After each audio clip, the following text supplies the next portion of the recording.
55, 55 और 95 हर उम्र के लिए यकसा मुफीद। मफाद आम्मा का आलम बरदार। जरूर सब्सक्राइब करें, लाइक करें, शेयर करें और बेल आइकन प्रेस करना न भूलें। Rabbani the scholar YouTube channel.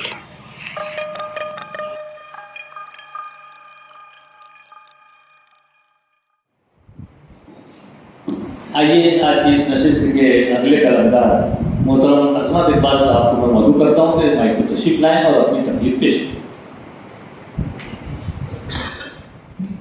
Sir साहब की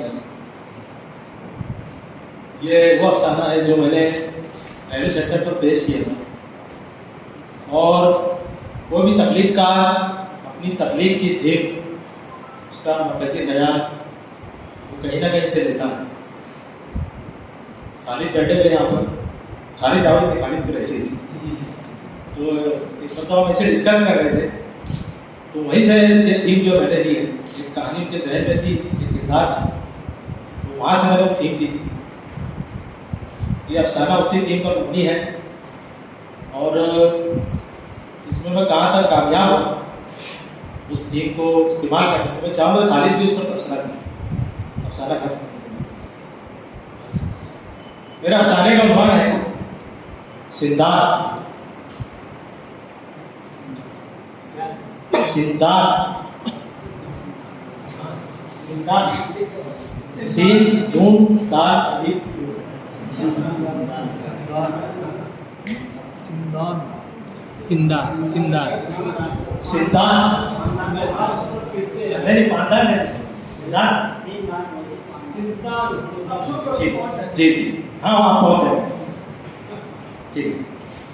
हुश थर हुश थर हुश खर हुश खर टोलमा भारी भरकम हथौड़ा अपने सर के ऊपर से दाएं से बाएं दायरे की शक्ल में घुमाती और सिद्धांत पर चिमटे से पकड़ कर रखे तपते लोहे के टुकड़े पर जर्ब लगाती जा रही थी।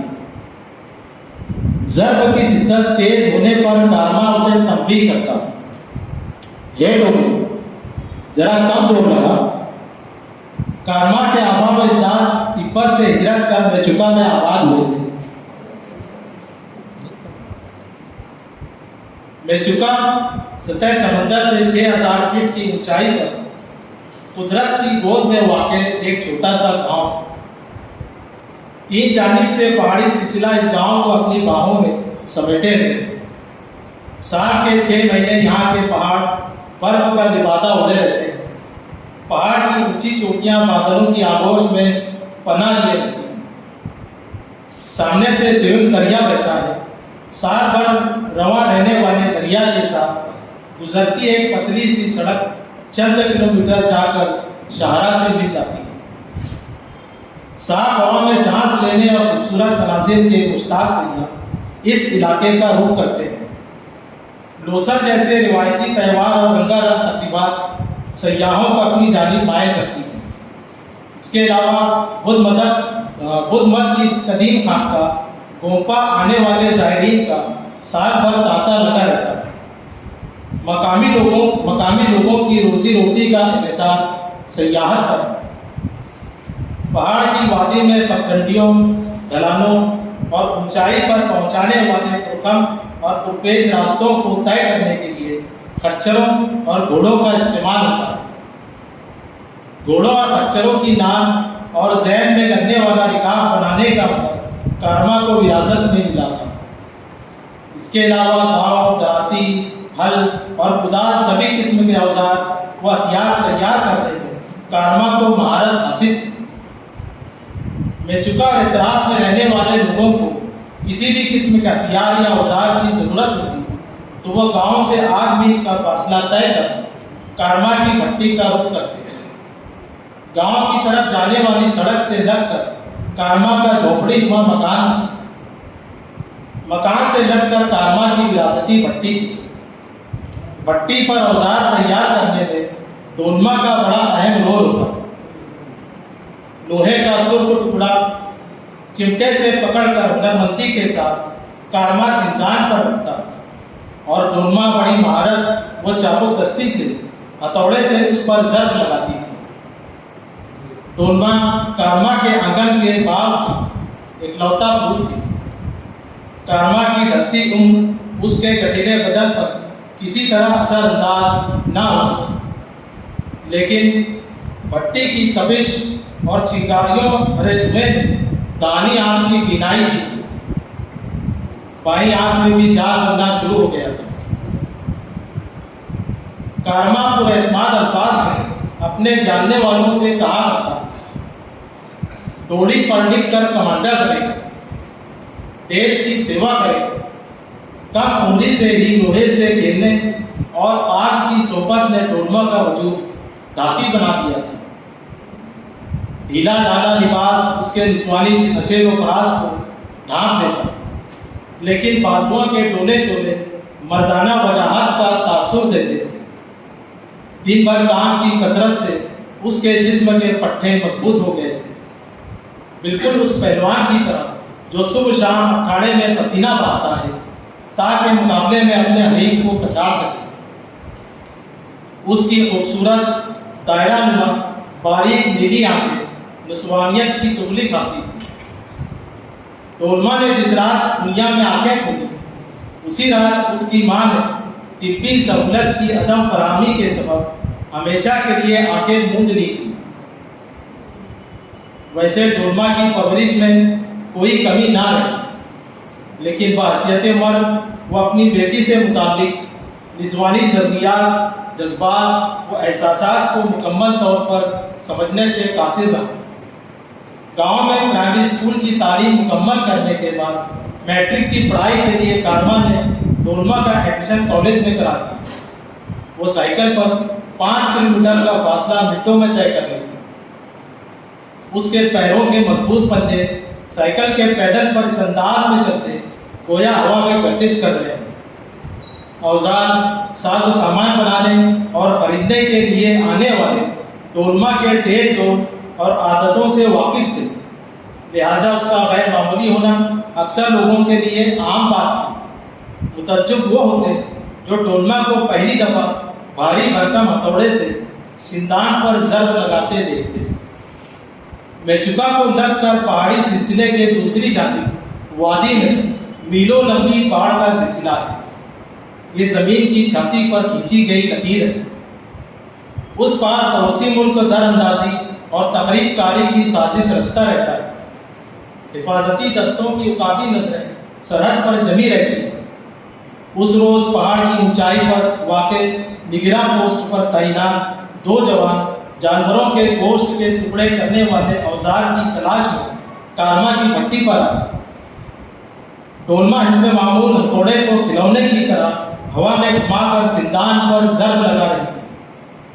डोलमा के जराना वजूद को भागते ही एक जवान ने दूसरे को कोहनी से टो देकर इशारा करते हुए पूछा, what's your name baby? Dolma ने एक नजर जवान पर डाली। साहब, इसका नाम डोलमा है जी। जवान के सवाल का जवाब कारमा ने दिया। गूंगी है क्या? नहीं जी, जरा कम बोलती है।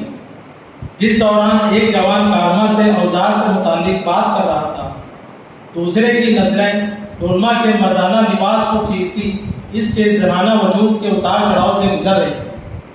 इतराब के माहौल से बेपरवाह डोलमा अपने काम में मसरूफ थी।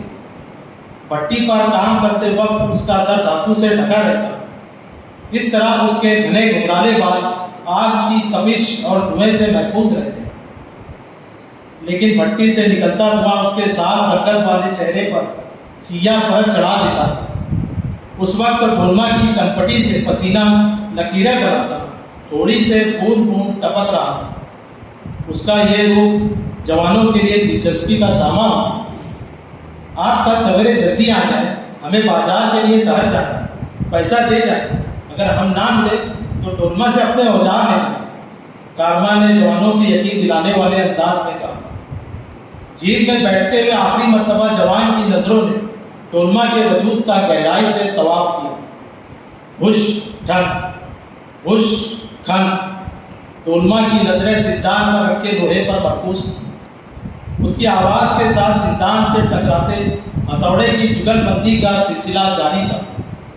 अपनी भट्टी में तैयार किए गए औजार और दीगर सामान फरोख्त करने के लिए कारमा पड़ोस के गांव में लगने वाले हफ्तावारी बाजार जाया करता था।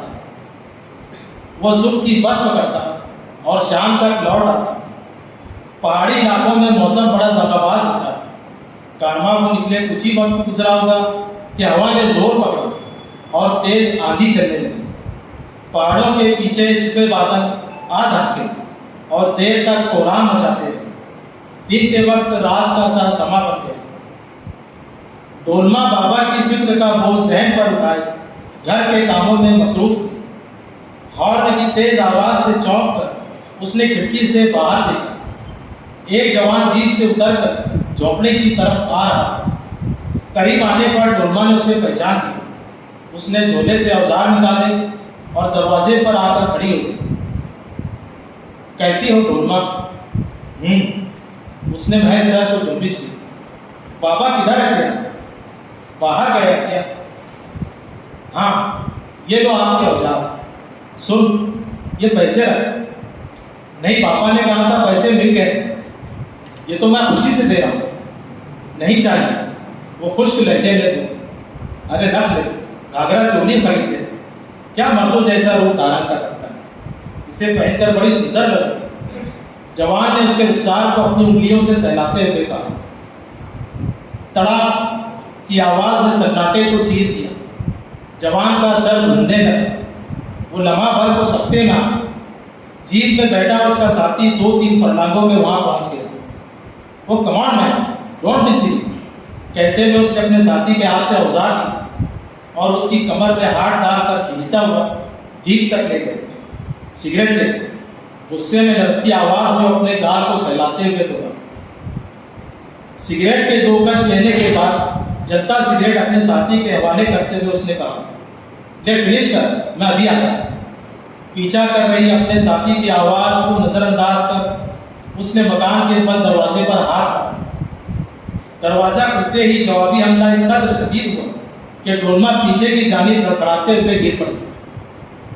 जवान को मकान के अंदर दाखिल होता देख जीप में बैठे उसके साथी ने चीखते हुए कहा, हे bastard, don't do this.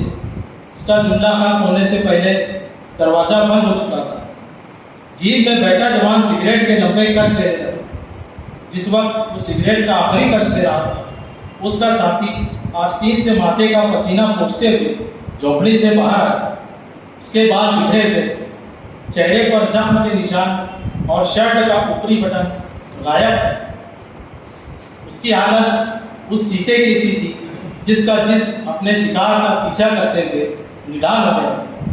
Jeep में बैठते हुए बेतरतीब सांसों पर काबू पाने की कोशिश करते हुए वो बोला, जाने कौन सी मिट्टी की बनी है, बड़ी सख्त जान है साथी। उसके अल्फाज से हिफ्फत आया, इससे नॉट फेयर कहते हुए ड्राइंग सीट पर बैठे जवान स्विच में लगी चाबी घुमा। उस रात कारमा वापस हुआ तो डोलमा को बिस्तर पर चादर में लिपटा हुआ पाया। वो इस बात से बेखबर रहा कि डोलमा चादर में मुंह छुपाए सिसकियां ले रही। उसने गिलास भर ठंडा पानी हलक में उड़ेला और बिस्तर पर दराज हो गया। दूसरे दिन सुबह इस पे मामूल कारमा ने भट्टी सुलगाई। लोहे के टुकड़े तपाने के लिए आग में रखे।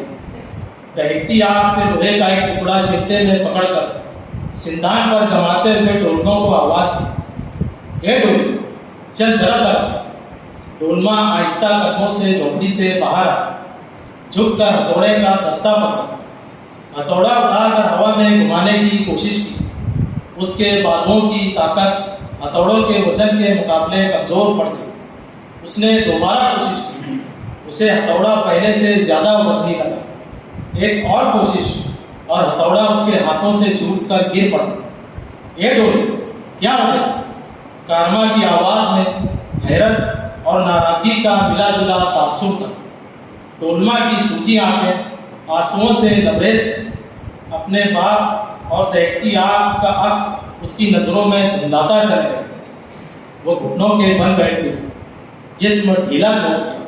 खौफ, मायूसी और नकाहत में लिपटे शिकस्ता अल्फाज में बोली, बाबा हथौड़ा बहुत वजन है, उठाया नहीं जाता। शुक्रिया।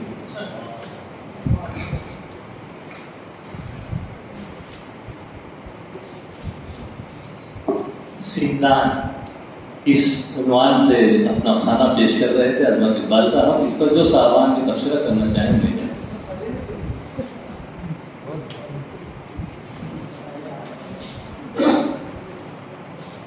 अजमत इकबाल साहब का अभी तक मैंने जितना अफसाना सुना है, मैं समझता हूँ ये एक शाहकार अफसाना है। इन्होंने जो मंजर कसी की है, जो किरदार निगारी की है, बहुत गजब की है। और वो लड़की देखो आखिरी में जो लिए वो हथौड़ा उठा के मारे, मुझे लग रहा है मैं कमज़ोर पड़ रही हो। तो जब इंसान टूट जाता है तो उसके हौसले टूट जाते हैं, उसको अंदर एक तरह की शिकस्त खुद की आ है, वो बहुत कमजोरी है। बहुत अच्छी मंजर कसी की उन्होंने आखिर बोल रहे थे बहुत वजनदार, जबकि उसके लिए एक तो बाएं हाथ में जिंदा रोज है ना वो फटाफट मारती थी, ऐसा लगता था जैसे हवा में उड़ी। तो इन्होंने बहुत अच्छा पेश किया, मुझे बहुत पसंद आया। मुबारकबाद।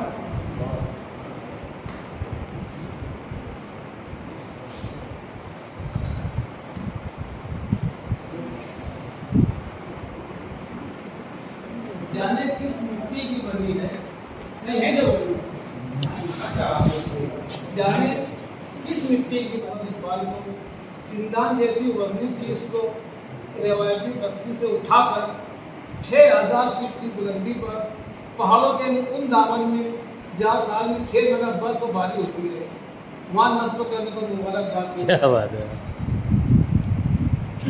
मैं डायरेक्ट मतलब आता हूँ सर अफसाने की, बाकी जो जानकारी वगैरह बहुत अच्छी है। आपने अफसाने के अंदर रावी को भटकाने की कोशिश की। बाज़ जगह आप ये समझ रहे हैं कि इसके साथ बलात्कार हुआ है, वो जुमला जवाबी कार्रवाई वाला खासतौर से जालिम इसकी गम्माजी कर रहा है कि ये बलात्कार करने की नीयत से गया है, मगर मुझको ऐसा नहीं लगता कि वो बलात्कार करने में नाकाम हुआ। आपके पास इसकी कोई दलील नहीं है, वहाँ एक जुमला इजाफी होना था। अगर एक जुमला इजाफी होता तो हम मान सकते थे कि यार इसने बलात्कार किया, बड़ी सख्त तो जा साले जाने किस मिट्टी की बनी है, बहुत मुश्किल से काबू में आई। ये जुमला है नहीं, इसका मतलब बलात्कार हुआ नहीं। जवाबी कार्रवाई की जो बात है वो तमाचे की जवाबी कार्रवाई करने के लिए गया था।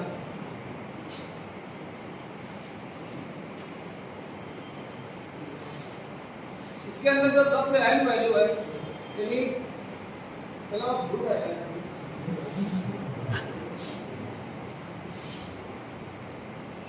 बोलो याद है तमाशा खा के वो हाँ, ये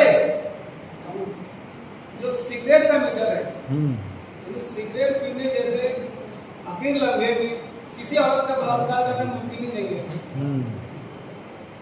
एक सिगरेट जो उसने खुद जलाया, 2 कस लगाया और अपने साथी को देकर फिनिश कर, और उसके बाद गया दरवाजा पर हाथ मारा और फिर फटे हाल, पाल जिगरे हुए, शर्ट का बटन टूटा हुआ, यानी ऐसे मुंह बिठा कर वापस चला आया और कहने लगा बड़े सख्त जाने किस मिट्टी की बनी है। तो मुझे नहीं लगता कि उसने बलात्कार किया, मैं बलात्कार से इनकार करते ही सकता हूँ। दूसरी बात कि जब ये ऐसा वाक़या होने के बाद अब जब क्लाइमेक्स हुआ तो हथौड़ा डाल उससे हथौड़ा भी नहीं रहा, तो यहाँ पर यदि औरत क्यों रिवायती अफसाने में हाशिए पर आकर खड़ी होती है। आज फिक्सन के अंदर वजूदियत पर यदि औरत अपने वजूद को कैसे मनवा रही है, अपने होने की लड़ाई, अपने बाबा की लड़ाई वो किस तरह से लड़ रही है, ये अगर देखना है तो रहमान अब्बास का ताज़ा कामोलिया देखिए।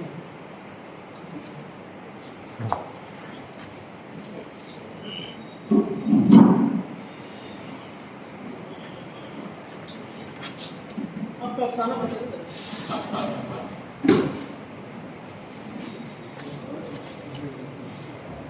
मैं सिर्फ उसमें से 2 लाइन पढ़ूंगा आपसे, कहीं से कोई सब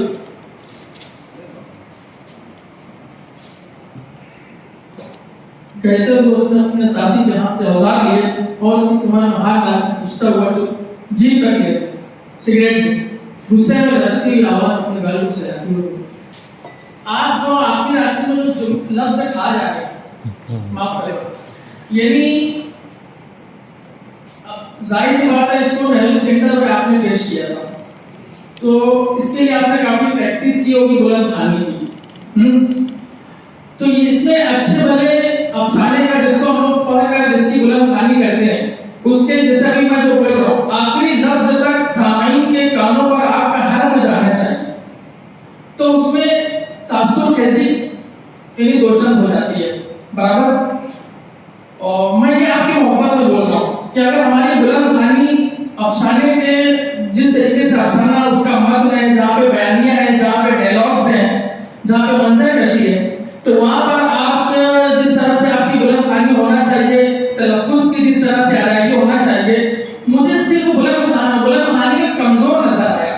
रहा सवाल अफसाने का, तो आपने जो मंजर कशी की है, जो इमेजिनरी जो तैयार हुई है, जो फोटोग्राफी बाकायदा वो जो कबीले से लेके जाके जो आप उसको जैसे वो पहली बार समाज में जो 6000 फीट बुलंदी पर जिस इलाके में आप लेकर जाते हैं, तो अफसाना अपने मौजू के हिसाब से अलामती हम उसको कह सकते हैं कि इतना उस पर ज़रबें पड़ती हैं हालात या जो कुछ भी है।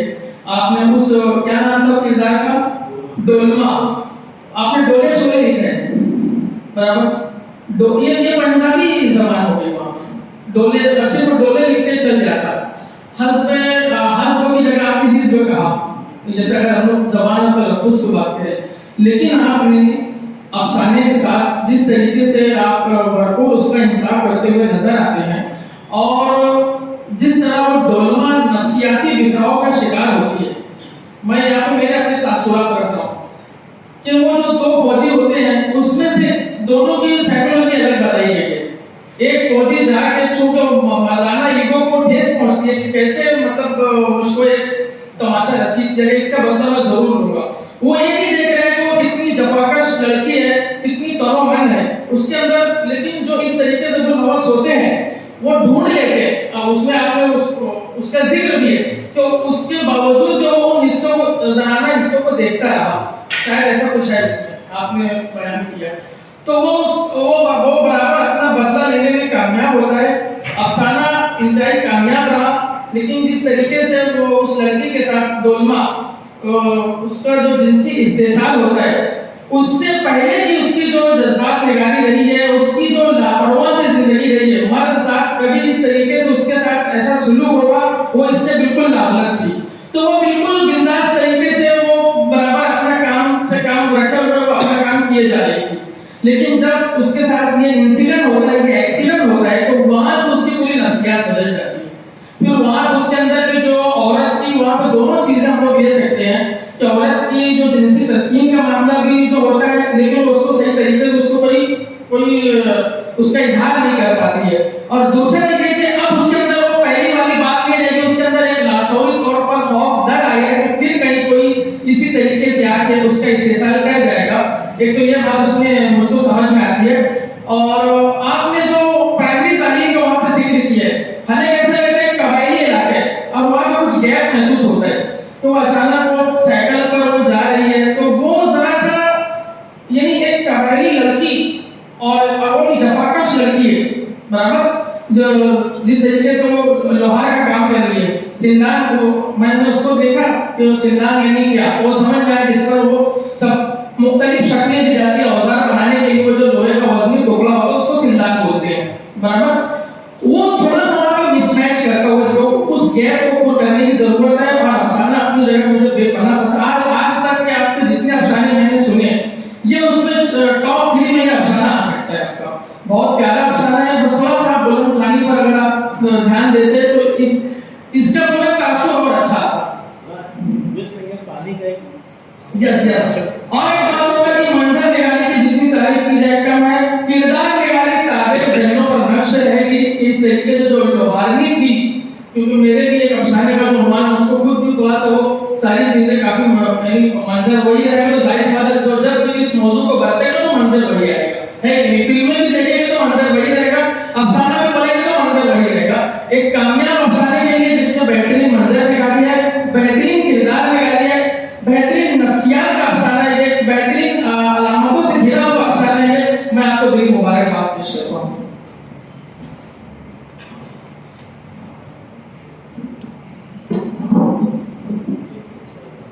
एक अच्छा अफसाना है और अजमत इकबाल सर ने जो है एक अच्छा अफसाना है ये, और अजमत इकबाल सर ने अच्छा मौजू भी चुना है और उसको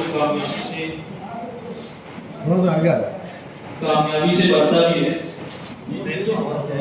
उसकी रेंज में जा रहा है स्पीकर, कामयाबी से बढ़ता भी है। जब सर अफसाना शुरू कर रहे थे तो मुझको साबका नवाब सहारा के कई अफसाने याद आए कि उनके अफसाने में भी इसी तरीके से जो है पसमानदा तबकात के गरीब आदिवासी और जो पिछड़े हुए तबकात हैं उन पर उन्होंने कई अफसाने खासतौर से मछेरों पर लिखे। तो वहाँ पर जो मंजर कशी आपने की है उस इलाके की और उस किरदार की, ऐसा ही सेम जो है उनके अक्सर अफसानों में इब्तिदा में ये चीज़ मिलती है और एक अच्छा अफसाना है। और इसमें आपने किरदार का इर्तिका दिखाया कि वो जो लड़की रहती है वो जब्बाकश रहती है, लेकिन उसके बाद जब उसके साथ वो हादसा पेश आता है तो उसका किरदार जो है वो तब्दील हो जाता है।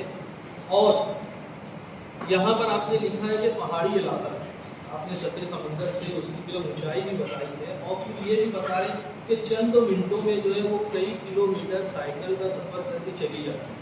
तो पहाड़ी इलाके में ये चीज़ चाहे वो कितनी जब्बाकश हो, ताकतवर हो, बहरहाल वो उड़ करके तो नहीं जा सकती है। तो वो जो किलोमीटर और जो मिनट का आपने रेशो बताया तो उस पर थोड़ा सा एक मरतबा जो आप निशानी करें। और उसके बाद में जो है तफसीलात आपने लिखी है कि जैसे उसकी माँ तिब्बी सहूलत ना होने की वजह से इंतकाल कर गई। तो यहाँ पर आपके पास में जो है उस बात को अफसानवी अंदाज में पेश करने का बहुत अच्छा मौका था और इख्तिसार भी कि एक कली जो है खिल रही है और एक मुरझा रही है, ऐसा कुछ जो अफसाने का है क्रिएटिविटी आप यहाँ पर ला सकते थे। इसी तरीके से यहाँ पर भी कि बेटी की निस्वानी ज़रूरियात से बाप जो है वो नावाकिफ था, ऐसा कुछ भी मैंने आपने उसमें लिखा हुआ है। तो यहाँ पर भी आप अफसानवी रंग में जो है अपनी बात पेश कर सकते थे। बहरहाल ये अच्छी कोशिश रही है आपकी और एक मुनफरिद उर्दू में जो है ये आदिवासी या कहेंगे कि दलित मौजूदात पर या पिछड़े हुए लोगों पर बहुत कम अफसाने लिखे गए हैं। मैंने मुंबई यूनिवर्सिटी में इस मौजू पर जो है वो पेपर पढ़ा है, इसलिए जो है मेरा इस सिलसिले में कुछ मुतालिया है। तो मैं कह रहा हूँ कि आप इस कोशिश को जो है वो जारी रखिए और इसमें जो है आप इख्तिसास पैदा कीजिए। इसमें काम करने की जो है बहुत सारी ज़रूरत है, बहुत सारे मौके हैं और नए नए रवानात आपको मिल सकते हैं, नए किरदार आपको उर्दू को दे सकते हैं एक अच्छे अफसाने के लिए। और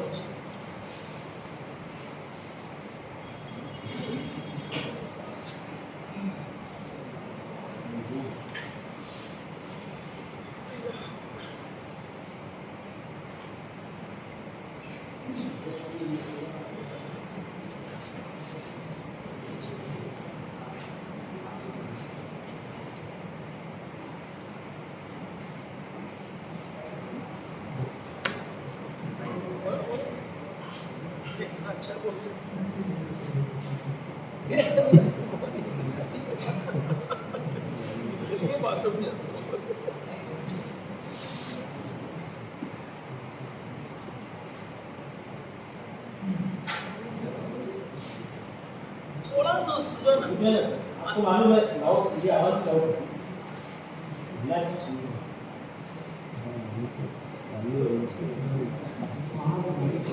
वो एक्चुअल में जो है ना वो आपके बोलने की स्टाइल ही यही है। मैं जैसे आप मुझसे बोले ना मैं आ रहा था लेकिन आ नहीं पाया ऐसे ऐसे, तो आखिरी को वो समझ में नहीं आता सर मैं आने वाला था, ये तेज हुआ या धीरे हो। लेकिन बुलंद खानी में जो वो चीज़ अक्षरों के प्रेजेंटेशन है वो बहुत अहमियत रखता है। ये चाय का दौर चल रहा है तो बोल रहा हूँ थोड़ा सा इसमें होगा ना अदबी रंग की कमी है। अब कुछ तकलीफी जुमले बड़े मस्त हैं कि वो जो ठंडी तक आंखों से निकल के जो पोत टपक रहे हैं वो बड़ा मस्त है। मनसुख भाई पहले सिगरेट पीते थे ना, सिगरेट पीते थे ना, तो कितने टाइम में खत्म होती है? एक सिगरेट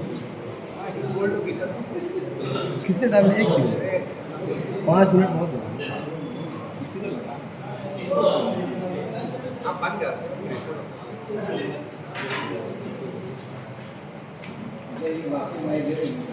ये बोलते सज्जे पिया था कैसा लगता है? ये कर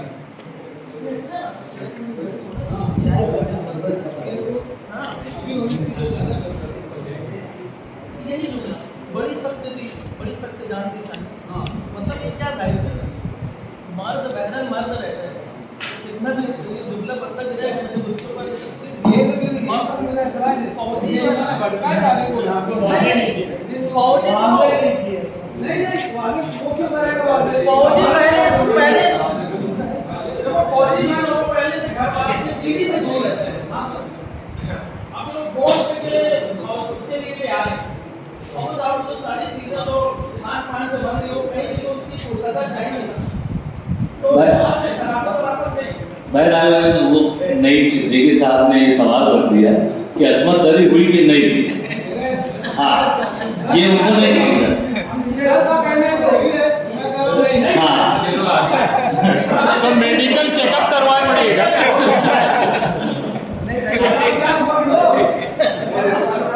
हाँ बोलिए। एक सिगरेट पिया वो जो खुद जलाया, बोलो ना, एक सिगरेट खुद जलाया तो कब लगाया?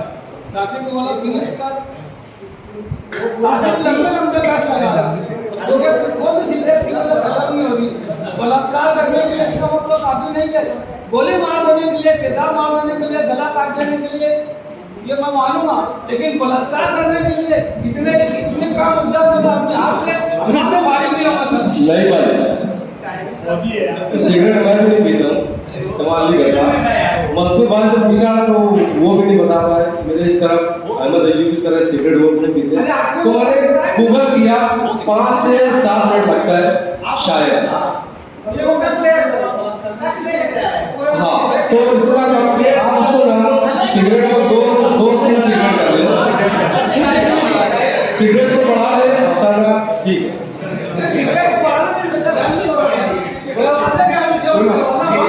सिगरेट बीच में घुल भी सकता है, घंटों को सिगरेट पीती ना चलते। बात बोले ये बात एक अच्छी थी, मैं बताना सर बहुत सारी कि नस्वानियत जो है ये गेम की तरह रहती है, जितनी तेजी से आप दीवार को मारोगे उससे 10 गुना तेजी से वो रिटर्न आती है। मदर इंडिया में आप लोगों ने देखा होगा कि जब कन्हैया कपूर उसको लालच देकर घर पे वो नरगिस वहाँ पे होती है, अब दूसरे दिन सुबह उठ के वो ज्यादा ताकत से काम करती है, बड़े बड़े पत्थर लोग निकाल देते हैं। खून भरी मांग में आपने देखा होगा कि रेखा विभर जाती है। तो कामाख्या का जो इन्होंने हवाला दिया है, एक औरत संतान को बनती है, ये आपका वहाँ तो टॉपिक अलग था, लेकिन औरत ऐसे हालात से जूझने के बाद मजीद सख्त हो जाती है, ये निस्वानियत की हिरकत है।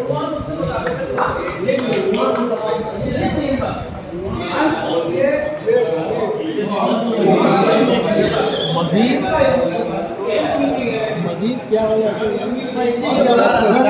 है? बहरहाल एक अच्छे अफसाने पर अजमत इकबाल साहब को मुबारकबाद। और इस तरह से अगर तनकीदें और तबसरे होते रहें तो यकीनन ये नशिस्तों की ग़िज़ा है। इस तरह से हम जैसे तालिबान इल्मों को जो है सीखने के मौके मिलते हैं। बहरहाल मैं मुबारकबाद पेश करता हूँ चारों कलमकारान को। इसी दरमियान में चाय भी आई, सभी ने चाय से भी जो है हारिस का बेपना शुक्रिया कि आज जहाँ से हम लोगों की होटल जो फिक्स है वो होटल आज बंद थी, तो इसीलिए चाय आने में ताख़ीर हुई और हारिस ने इस जिम्मेदारी को बखूबी निभाया। मैं मुबारकबाद पेश करता हूँ, उनका शुक्रिया अदा करता हूँ। आइए 55 और 95 हर उम्र के लिए यकसा मुफीद मफाद आम्मा का आलम बरदार। जरूर सब्सक्राइब करें, लाइक करें, शेयर करें और बेल आइकन प्रेस करना न भूलें। Rabbani the scholar YouTube channel. Rabbani the scholar YouTube channel इल्मी, अदबी, दीनी, मिल्ली, समाजी, सकाफती, तहजीबी, फलाही, तिब्बी, फन्नी, माशी, तिजारती, माशरती, इंतजामी, इनकलाबी, तहरीकी, तहकीकी, तकनीकी, तफ्तीशी, तामीरी, तालीमी व मालूमाती यूट्यूब चैनल जरूर सब्सक्राइब करें, लाइक करें, शेयर करें और बेल आइकॉन प्रेस करें। Rabbani the scholar YouTube channel.